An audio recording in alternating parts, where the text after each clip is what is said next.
এমন একটা সময় পৃথিবীতে বিরাজমান ছিল, যেই সময়কে ফিতরাতের যুগ বলা হয়, যেই সময়কে আইয়ামে জাহেলিয়াত বলা হয়, অন্ধকার যুগ। সেই যুগে কি কোনো লাইটের ব্যবস্থা ছিল না? অবশ্যই ছিল, কিন্তু সেই সময়কার সমাজ ব্যবস্থা সুন্দর ছিল না। ছিল না কোনো নিয়ম নীতি, ছিল না কোনো ছোট বড়র ব্যবধান, ছিল না কোনো যথোপযুক্ত মানুষের সম্মান, ছিল না কোনো নারীর অধিকার, ছিল না কোনো বয়োজ্যেষ্ঠ মুরব্বীর কোনো অধিকার। সমাজ বিশৃঙ্খল অবস্থায় ছিল। ওই অবস্থায় আল্লাহ সুবহানাহু ওয়া তাআলা আমার নবীকে পাঠিয়ে এই পৃথিবীর মানুষকে একটি সামাজিক অধিকার দিয়ে এই পৃথিবীর মানুষকে গড়ে তুললেন। জুড়ে বলে সুবহানাল্লাহ। রাসূলের আগমনের বদৌলতে মানুষ বুঝতে পারল সমাজে ছোট আর বড়র ব্যবধান আছে, এবং মানুষের সম্মানের মাপকাঠি হবে সম্পদ নয়, চাকচিক্য নয়, বেশভূষার আধিপত্য নয়, ক্ষমতার জোরে নয়। আল্লাহর রাসূল সাল্লাল্লাহু আলাইহি ওয়াসাল্লাম ঘোষণা করলেন, সমাজের উঁচু নিচু ব্যবধান এটা নির্মাণ হবে তাকওয়ার ভিত্তিতে। জুড়ে বলে সুবহানাল্লাহ। সমাজের একজন মানুষ নিম্ন শ্রেণীর হল, ওই ব্যক্তির অন্তরে যদি আল্লাহ সুবহানাহু ওয়া তাআলার ভয় যদি থাকে, ওই ব্যক্তি হবে সমাজের মধ্যে শ্রেষ্ঠ মানুষ।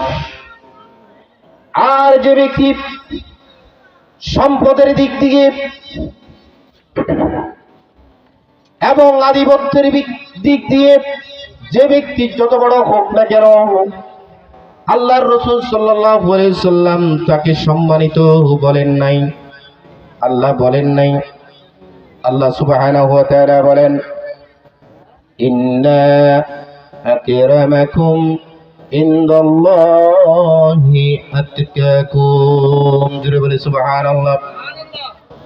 সমাজের মধ্যে ওই ব্যক্তি সর্বশ্রেষ্ঠ যে ব্যক্তি নীরবে নিভৃতে শত শয়নে স্বপনে দিনে দুপুরে সর্ব অবস্থায় আল্লাহর ভয়ভীতি যে ব্যক্তির অন্তরে থাকবে, ওই ব্যক্তি হলো পৃথিবীর জমিনে সর্বশ্রেষ্ঠ এবং আল্লাহ এবং রাসূলের কাছে প্রিয় ব্যক্তি। জুড়ে বলে সুবহানাল্লাহ।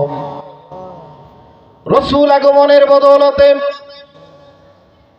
পৃথিবীর মানুষ জানতে পারল অধিকার কি জিনিস, মানুষের সামাজিক ব্যবস্থা কি জিনিস, একজন আরেকজন মানুষের ইজ্জত সম্মান যে আছে, এটা রাসূল পাক সাল্লাল্লাহু আলাইহি ওয়াসাল্লাম আমাদেরকে শিক্ষা দিয়েছেন। জুড়ে বলি সুবহানাল্লাহ। আল্লাহর রাসূল সাল্লাল্লাহু আলাইহি ওয়াসাল্লাম হাদিসে পাকে ইরশাদ করেন, قال رسول الله صلى الله عليه وسلم حق المسلمين على المسلم ستون। সুবহানাল্লাহ।